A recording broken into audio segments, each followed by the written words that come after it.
1 year after the fall of the Galactic Council, President Sun He stood before the largest gathering of species in galactic history. The Great Assembly Hall on New Geneva Station held representatives from over 1,000 different worlds. For the first time in 3 millennia, every voice would be heard equally.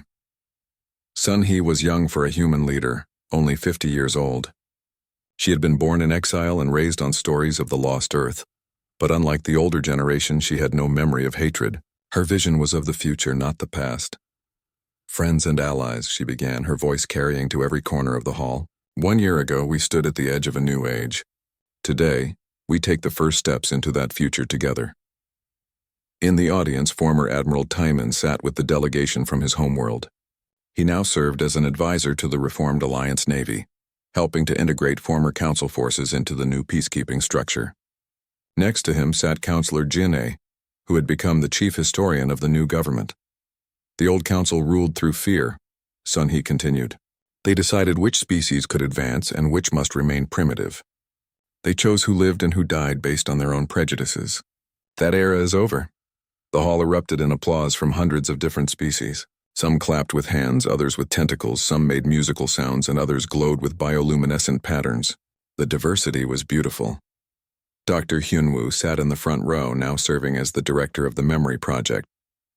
His job was to ensure that the lessons of the past were never forgotten. He had spent the last year interviewing survivors from dozens of species that had suffered under council rule. "The Reformed Alliance is not a government," Sun He explained. "We are a partnership. Every world governs itself according to its own culture and needs. We come together only to share knowledge, provide mutual aid, and ensure that no species ever again faces extinction for the crime of being different." Behind her, a massive display showed the new structure of galactic civilization.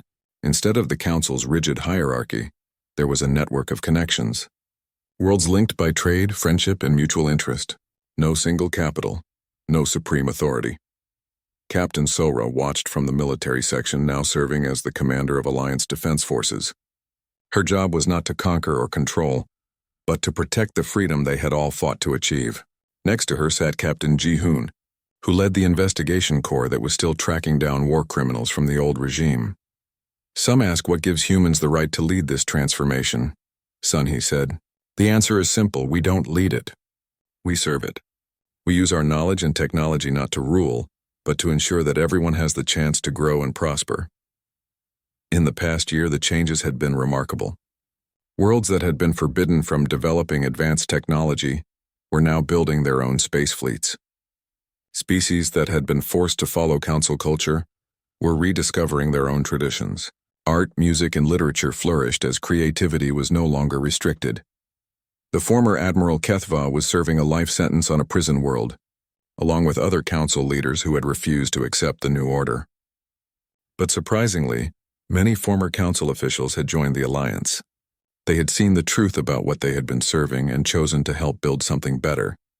Wu Jin, the former shopkeeper turned intelligence agent, now ran a trading company that helped small worlds access new technologies.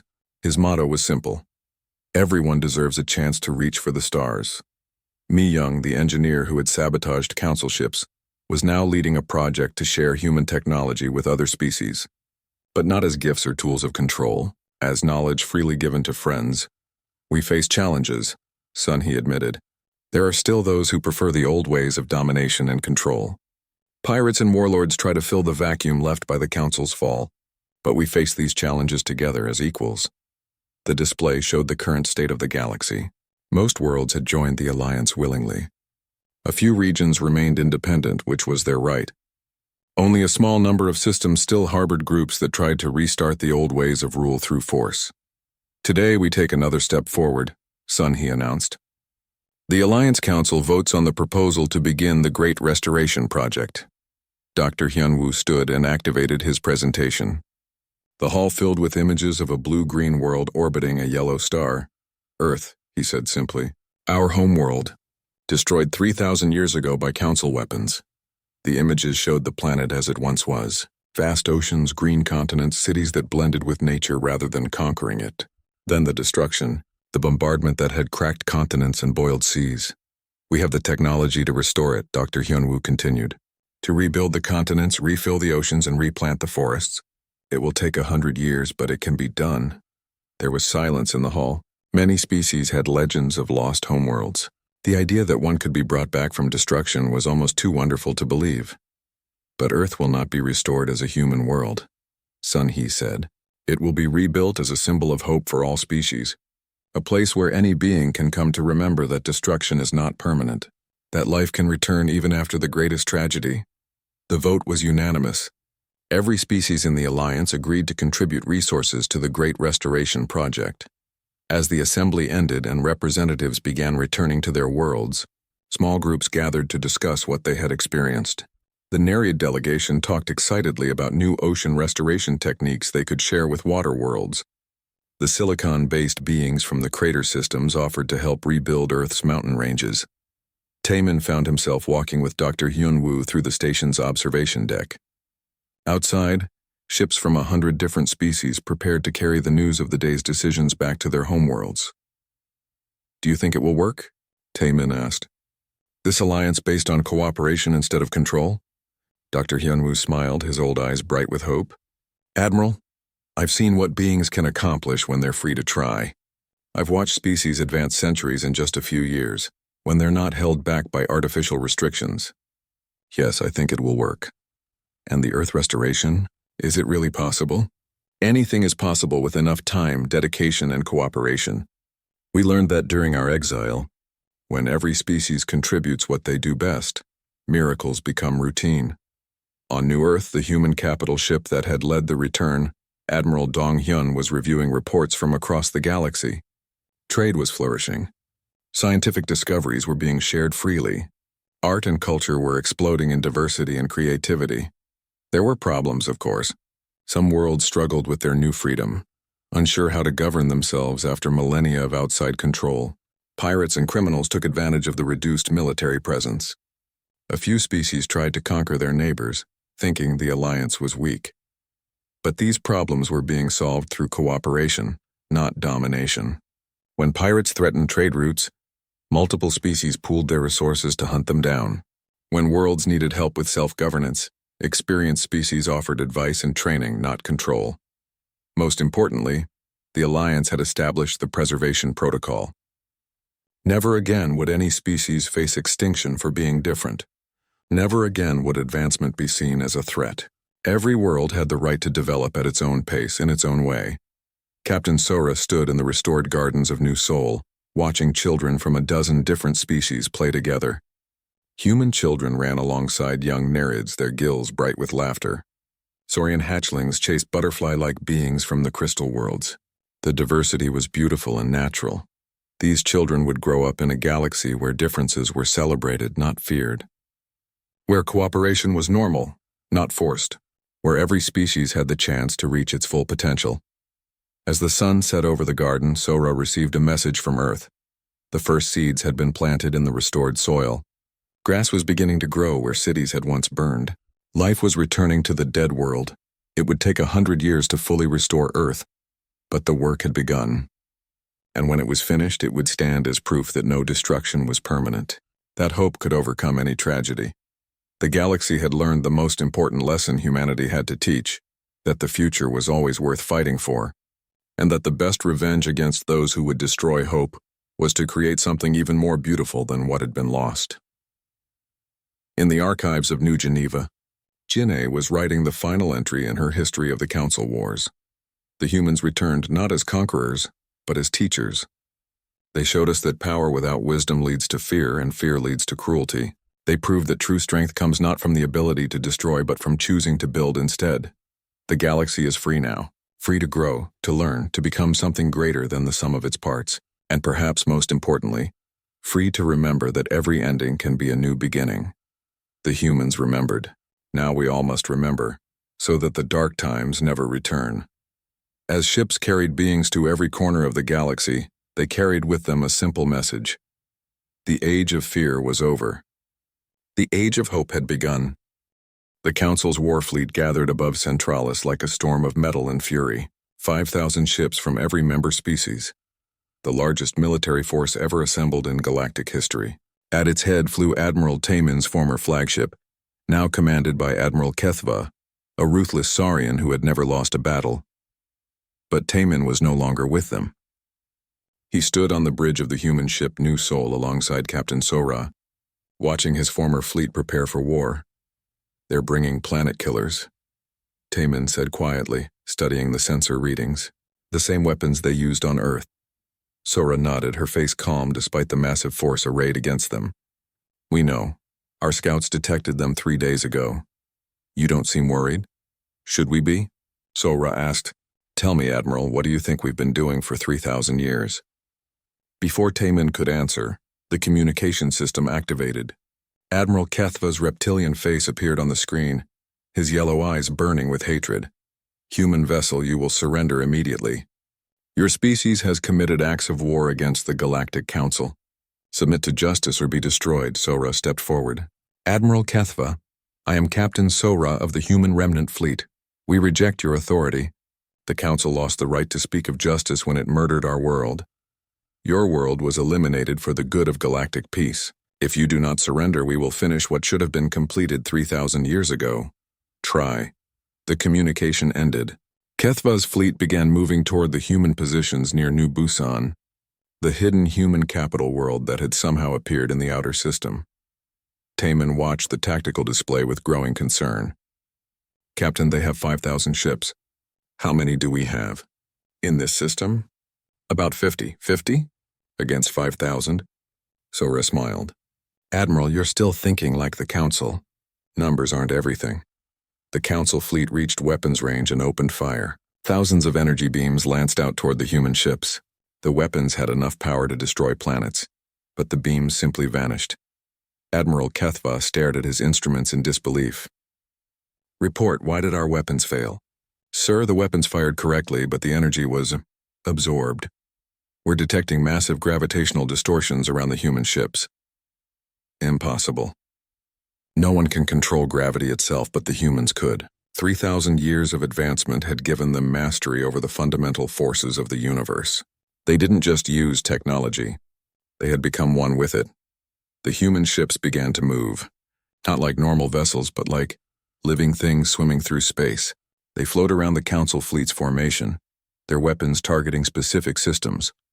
One by one, Council ships found their weapons disabled. Not destroyed, just turned off. Their engines stopped working. Their shields collapsed. But their life support remained intact. "What are they doing?" HFY demanded. His tactical officer studied the readings. "Sir, they're not trying to kill us. They're just stopping us from fighting." On New Sol's bridge, Taman watched in amazement. "Your weapons can selectively disable systems without harming the crew?" "Among other things," Sora replied. "We learned to be precise. The Council always used brute force. We learned to use exactly the amount of force needed, no more." But HFY wasn't finished. If conventional weapons wouldn't work, he would use the ultimate option.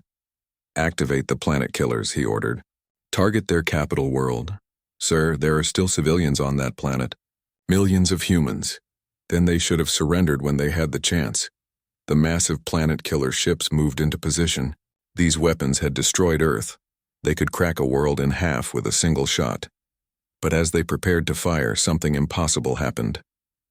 The weapons turned around and pointed at the Council fleet instead. "Sir, the planet killers are targeting us." "That's impossible. Only our command codes can control those weapons." Dr. Hyunwoo's voice came over the communication system from New Busan. He was an elderly human with kind eyes, but his words carried the weight of 3,000 years of pain. "Admiral HFY, allow me to introduce myself. I am Dr. Hyunwoo, keeper of memory for the human remnant. I was there when your fleet destroyed Earth. I watched my family die in the bombardment." HFY's scales bristled with anger. "Surrender now or watch your world burn." "You misunderstand," Dr. Hyunwoo said calmly. "Those are no longer your weapons. We've been studying Council technology for 3,000 years. We know every system, every command code, every weakness. We can take control of your entire fleet if we choose to." To prove his point, half the Council ships suddenly powered down their weapons and turned to face the other half. "This is impossible," HFY whispered. "Nothing is impossible with enough time and motivation," Dr. Hyunwoo replied. "We had 3,000 years to prepare. Did you think we spent that time idle?" Taman looked at Sora with new understanding. You could have destroyed the Council fleet at any time. Yes, but destruction isn't justice. Watch what happens next. On ships throughout the Council fleet, crew members were receiving new information. Broadcasting on every communication channel, the humans were showing the true history of Earth's destruction, not the sanitized version in official records, but the real story. Images of peaceful human cities, children playing in schools, scientists working to cure diseases, artists creating beautiful works, families living normal lives. Then the bombardment, the destruction, the murder of an entire species for the crime of advancing too quickly. This is what your council did, Dr. Hyunwoo's voice narrated.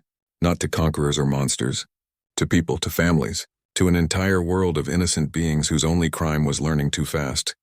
Throughout the Council fleet, crew members watched in horror. Many had never seen the true records. They had believed the propaganda about dangerous humans who threatened galactic peace. On the bridge of a Council destroyer, a young Nereid officer turned to her captain. "Sir, is this true? Did we really destroy an entire world just because they were advancing quickly?" Similar conversations were happening on ships throughout the fleet. The carefully maintained lie was crumbling. Admiral HFY tried to maintain order. "These are enemy propaganda. Do not believe their lies." But Dr. Hyunwoo wasn't finished. "We offer proof of our claims. Your own classified archives contain the truth. We're transmitting the access codes now." Suddenly, crew members throughout the fleet had access to files they had never seen before. The real records of the Earth bombardment. The debates about whether to spare the human children. The cold calculation that led to genocide. "We could destroy your fleet," Dr. Hyunwoo continued. "We could turn your own weapons against you as you did to us. But that would make us no better than the Council. Instead, we offer a choice." The tactical display changed. Every ship in the Council fleet was highlighted in different colors. Green for ships whose crews had voted to stand down. Yellow for ships still deciding. Red for ships still loyal to the Council. More and more ships turned green as their crews learned the truth. Counselor Jin'e's voice joined the broadcast from her position aboard a Council ship. "I have studied the archives for months. Everything the humans say is true. The Council has lied to us all. Admiral HFY's own crew was turning against him. His officers demanded answers he couldn't give." Captain Ji-hoon's ship approached HFY's flagship. "Admiral, your fleet is breaking apart. Your crews won't fight for a lie anymore. Surrender now and we can discuss terms." "Never. I will die before I submit to your kind." "That's unfortunate," Ji-hoon replied. "Because your kind doesn't have to die at all." HFY activated his ship's self-destruct sequence. But even that was stopped by human technology. The countdown simply froze. "We won't let you become a martyr," Ji-hoon said.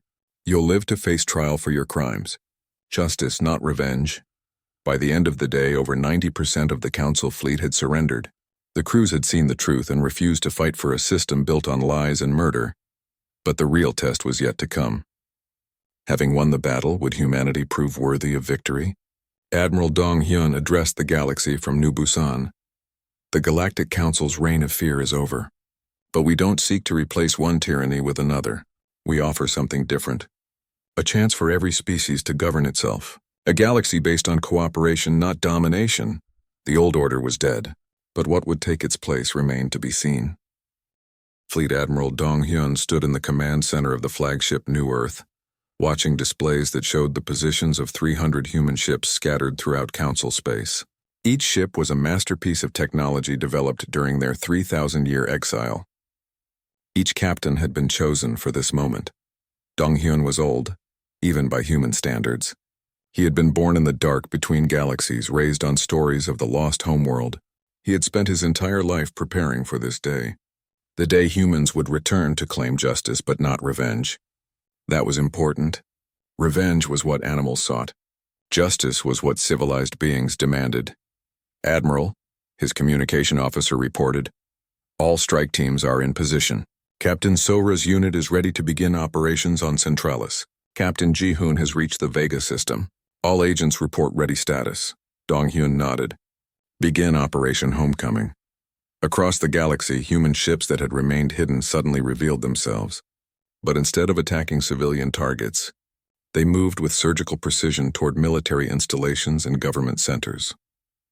On Centralis, Captain Sora's ship materialized above the Council's main military base. The base's shields activated immediately, but they might as well have been tissue paper. Human weapons had advanced far beyond anything the Council could defend against. Sora opened a communication channel to the base commander. "This is Captain Sora of the Human Remnant Fleet. You have exactly 10 minutes to evacuate all personnel from your base. After that time, we will disable your facility." The base commander, a tall insectoid creature, stared at the screen in disbelief. "Human, that's impossible. Your species was eliminated 3,000 years ago. Clearly your information was incorrect," Sora replied. 9 minutes and 30 seconds remaining. The base commander tried to stall while calling for reinforcements. But his communications were already being jammed by Mi Young and other human agents throughout the system. No help was coming. At exactly 10 minutes, Sora's ship fired a single beam of energy. It passed harmlessly through the base's shields as if they weren't there. Every piece of military equipment in the facility simply stopped working. Weapons, vehicles, computers, even basic power systems went dead, but not a single person was harmed. "Your evacuation was wise," Sora broadcast. "This facility is now under human control.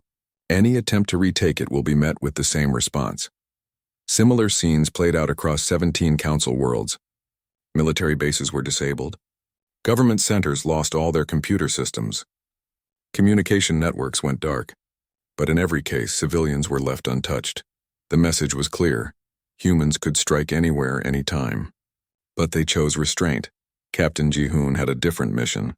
His ship approached the maximum security prison on Kepler Station, where the Council kept its most important political prisoners. Many were species leaders who had opposed Council rule, but Ji-hoon wasn't there for them. He was there for someone much more valuable. Admiral Tae-min was being held in solitary confinement. After his encounter with the human ghost fleet, he had asked too many questions. The Council had decided he knew too much and couldn't be trusted. Ji-hoon's team moved through the prison like shadows. Their personal cloaking technology made them invisible to all sensors. They reached Taemin's cell without triggering a single alarm. Taemin looked up as his cell door simply vanished. A figure in advanced armor appeared before him, removing their helmet to reveal a human face. "Admiral Tae-min," Ji-hoon said. "My name is Captain Ji-hoon. We need to talk." Taemin stood slowly, his mind racing. "You're human, I knew it. I knew those ships were real, very real, and we remember everything the Council did to our people. But we also remember those who showed honor even in dark times." Ji-hoon activated a holographic projector. Images filled the cell, showing the destruction of Earth 3,000 years ago. Cities burning, millions of people dying, children screaming as the orbital bombardment continued. "This is what your Council did to our world," Ji-hoon said quietly. "They didn't just kill our people. They tried to erase us from history." Taemin watched the horrific images, his face pale. I didn't know. The record said your people were dangerous, that the action was necessary for galactic peace. Look at these images, Admiral. Do these look like dangerous people to you?" The hologram showed scenes from Earth before the attack. Humans building cities, creating art, exploring space. Children playing in parks. Families gathering for meals. Scientists working to cure diseases. "They were just people," Taemin whispered, "living their lives." "Yes. And the Council murdered them all because they were afraid of human potential. But they missed something important. Some of us escaped." Ji-hoon showed him new images. Human colonies in the dark space between galaxies, ships that could travel faster than light by folding space itself, technologies that seemed like magic. "We spent 3,000 years learning, growing, preparing. Not for conquest, Admiral, for justice." Taemin looked at Ji-hoon with new understanding. "That's why you're not killing civilians. You're not here for revenge. Revenge would make us no better than the Council. We're here to ensure this never happens again, to any species." The prison alarms finally activated as other guards discovered empty cells. But it was too late. Ji-hoon's team had already freed not just Taemin, but dozens of political prisoners from various species. "Come with us, Admiral," Ji-hoon offered. "Help us build something better than the Council ever was." Meanwhile, on Centralis, Counselor Jin was in her underwater archive when human soldiers appeared. She had been expecting them since her research had revealed the truth about Earth's destruction. The lead soldier removed her helmet, revealing the face of a young human woman. "Counselor Jin, I'm Commander Hyojin. We know about your research. We know you've been trying to understand what really happened to our people." Jin's gills fluttered nervously. I found the truth in the classified files. The council lied about everything. Your people weren't dangerous. They were just advancing too quickly. And what do you think should happen now? Hyojin asked. I don't know, Jin'ei admitted. The council has ruled for 3,000 years. If they fall, the galaxy will fall into chaos. Will it? Or will it finally be free to grow? Hyojin activated her own holographic display. Look at this. The images showed human colonies from the dark regions. Multiple species working together. Technologies being shared freely. Art and culture flourishing without restriction. This is what we built in exile, Counselor. This is what the galaxy could be if it wasn't controlled by fear. Jin'ei stared at the images. She saw species she recognized working alongside others she had never seen before. They had no central authority, no ruling council, yet they seemed more advanced and peaceful than anything under council rule. How is this possible? She asked. Freedom, Counselor. When people aren't afraid of being sanitized for thinking differently, they create amazing things. Across the galaxy, the human operations continued. But they weren't military conquests. They were carefully planned demonstrations of power combined with offers of alliance. Species that had been oppressed by the Council began to see hope. If humans could return after 3,000 years and challenge the all-powerful Council, maybe change was possible. Some worlds began declaring independence from Council rule. Others demanded answers about past Council actions. The rigid structure that had controlled the galaxy for millennia began to crack. Admiral Dong Hyun received reports from all his captains. Phase 1 of Operation Homecoming was complete. Council military capability had been reduced by 70% without a single civilian casualty. Now came the hard part. Phase 2 would determine whether humans truly sought justice or had simply become another conquering force. All captains, Dong Hyun broadcast to his fleet, begin Phase 2. It's time to show the galaxy what humans really stand for. But even as his ships moved into position for the next phase, Dong Hyun knew the Council wouldn't surrender easily. They would fight back with everything they had. And that would test whether humanity had truly learned the difference between justice and revenge. The real war was about to begin. Counselor Jin'ei swam through the crystal waters of the archive building, her blue skin shimmering under the artificial lights. As a Nereid, she could breathe both air and water, which made her perfect for working in the Council's deepest archives. The most secret files were kept underwater, where few species could access them. She had been ordered to find everything about the Sol system incident. The elders wanted answers, and they wanted them quickly, but as Jin'ei searched through the ancient records, she found more questions than answers. The files about the Sol system were heavily encrypted. It took her 3 days to break through all the security layers. What she found inside made her gills flutter with shock. The species that had lived on the third planet called themselves humans. The Council records painted them as dangerous and unpredictable. But as Jin'ei read deeper, she realized the truth was more complicated. Humans hadn't been destroyed because they were evil. They had been eliminated because they were advancing too fast. In just 10,000 years, they had gone from cave dwellers to space travelers.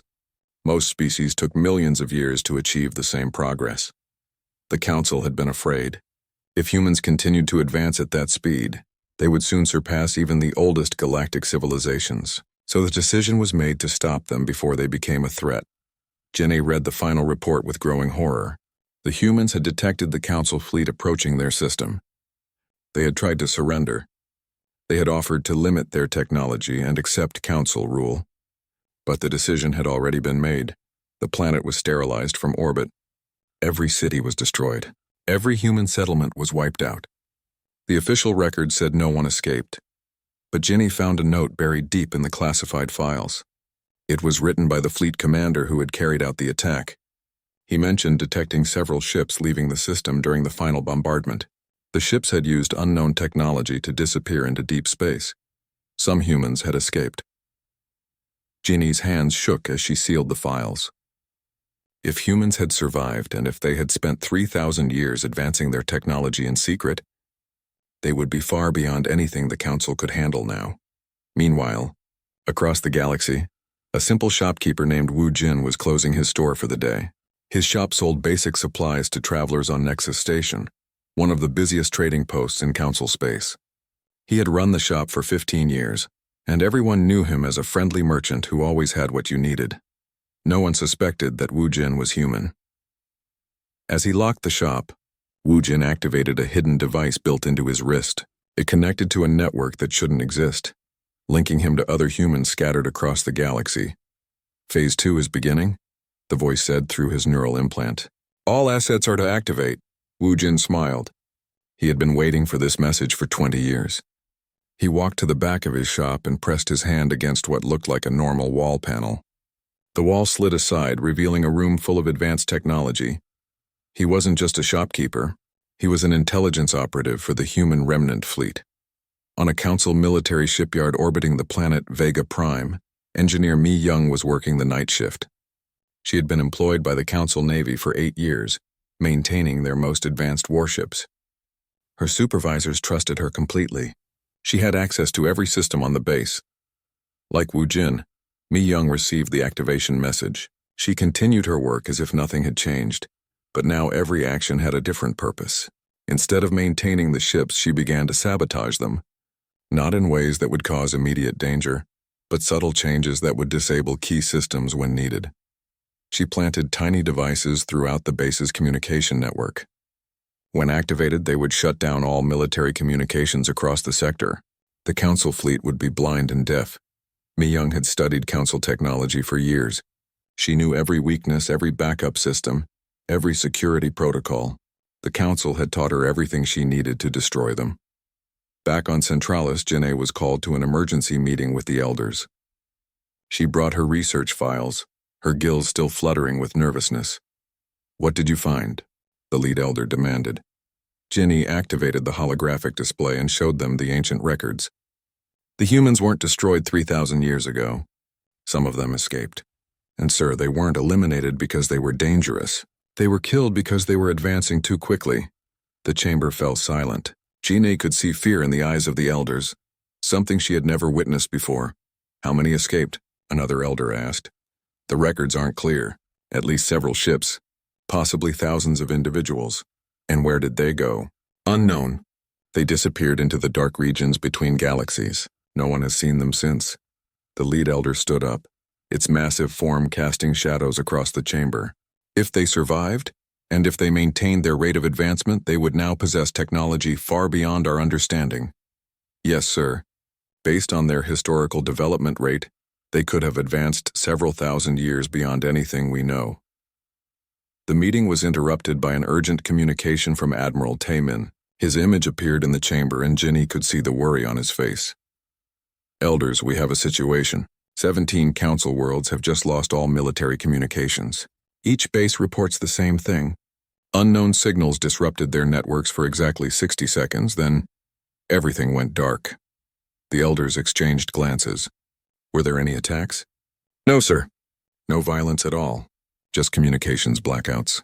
But sir, the precision required to coordinate this across 17 worlds simultaneously. It's beyond our capabilities." Ginny felt a chill run through her body. "Elders, this matches human tactical doctrine from the ancient records. They prefer surgical strikes over brute force. They're showing us they can reach any target in council space." After the communication ended, the lead elder turned to Ginny. "You will continue your research. Find everything about human technology, their culture, their methods. We need to understand what we're facing." As Ginny left the chamber, she couldn't shake the feeling that she was researching the council's own destruction. The humans had been gone for 3,000 years, but they hadn't been idle. They had been preparing. That night, Wu Jin received new orders. His shop would become a safe house for human agents moving through council space. Mi Young got similar instructions. The shipyard where she worked would soon host special visitors. Across the galaxy, hundreds of humans who had lived hidden lives for decades were revealing themselves. They had been ordinary citizens, workers, even council employees. Now they showed their true purpose. The invasion had begun, but it wasn't what anyone expected. There were no massive fleets attacking council worlds, no armies marching through cities. Instead, there were quiet acts of sabotage, communications disruptions, and intelligence gathering. The humans were taking apart the council's power piece by piece, and most people didn't even know it was happening. Ginny worked through the night, reading every file about human history she could find. The more she learned, the more she realized how wrong the council had been. Humans weren't monsters or conquerors. They were explorers and builders. They solved problems in ways other species never considered, but they also remembered their enemies. In the ancient human language, there was a saying Jinneh found in the cultural files: "Revenge is a dish best served cold." It meant that sometimes the best revenge was waiting, planning and striking when your enemy least expected it. 3,000 years was a very long time to wait, but apparently humans were very patient. As dawn broke over Centralis, Jinneh realized that the galaxy was about to change forever. The Council had ruled for 3 millennia through fear and control.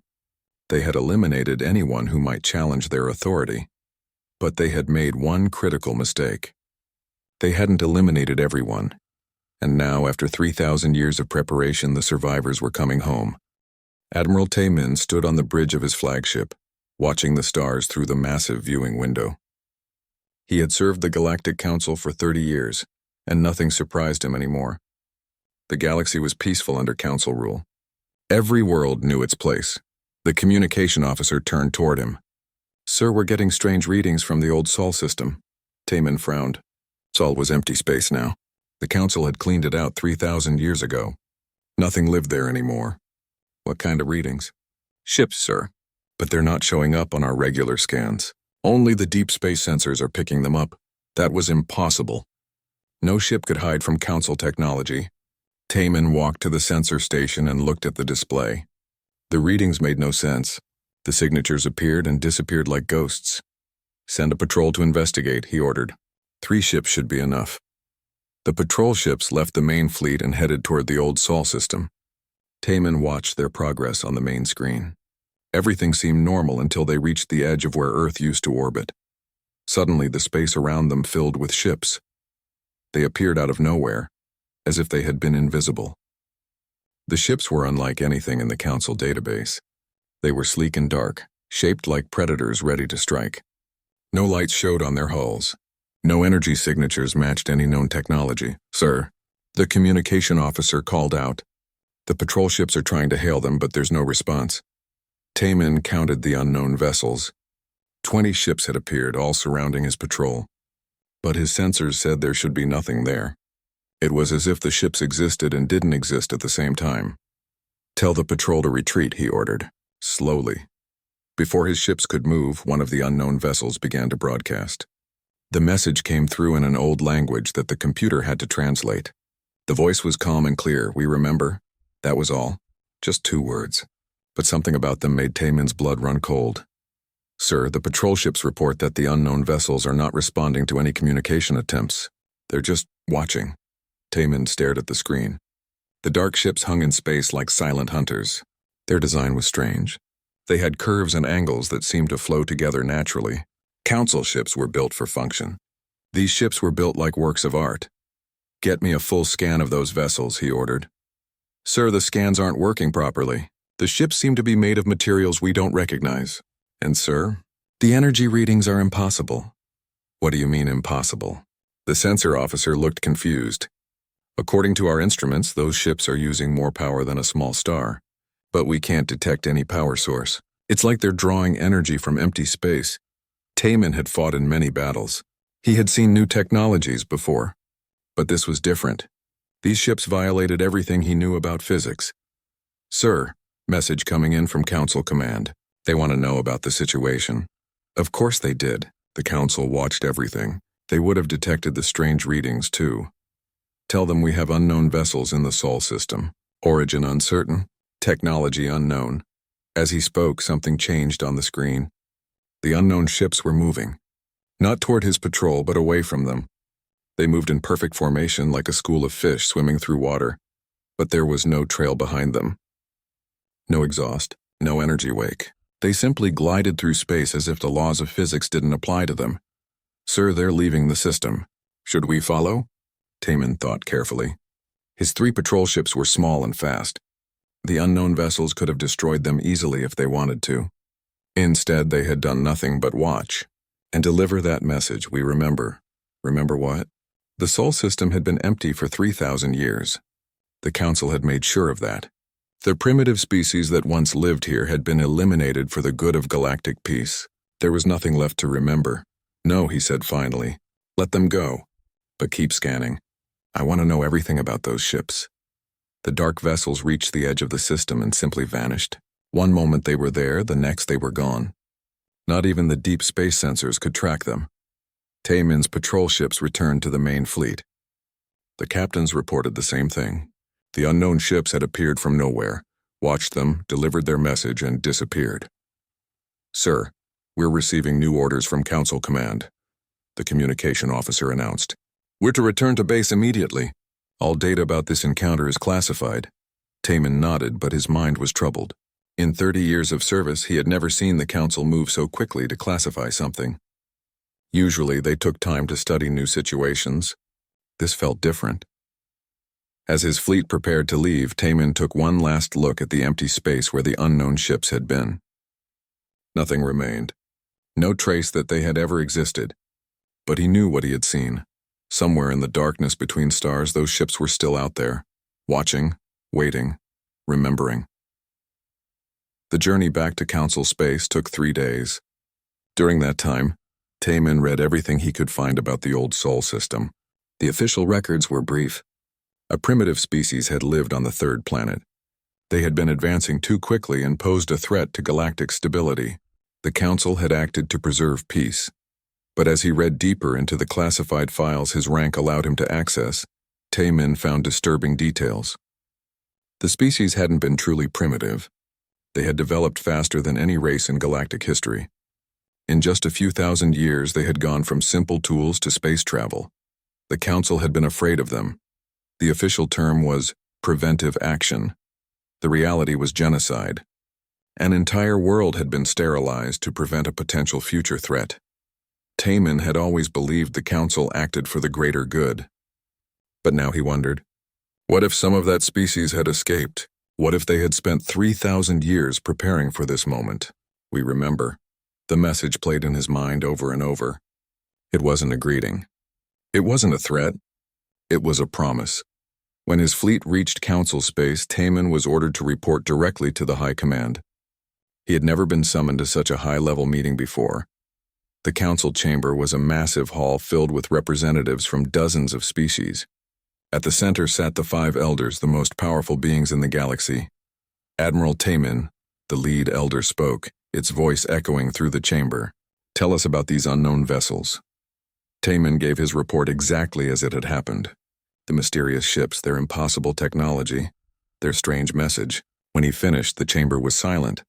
"You are certain the ships originated from the Sol system?" Another elder asked. "Yes, sir. They appeared from empty space near where the third planet used to orbit." The elders exchanged looks that Taemin couldn't read. Finally, the lead elder spoke again. "This information is now classified at the highest level. You will speak of it to no one. Your crew will be debriefed and their memories adjusted if necessary." Memory adjustment. Taemin had heard of it but never seen it used. It was reserved for the most sensitive situations. "Sir, may I ask what species those ships belong to?" The elder stared at him for a long moment. "There is no species, Admiral. Those ships never existed. This encounter never happened. You will return to your normal duties and forget this incident." But as Taemin left the chamber, he knew he would never forget. Somewhere in the darkness of space, the ghost ships were waiting, and whatever they remembered, the galaxy was about to learn the price of forgetting.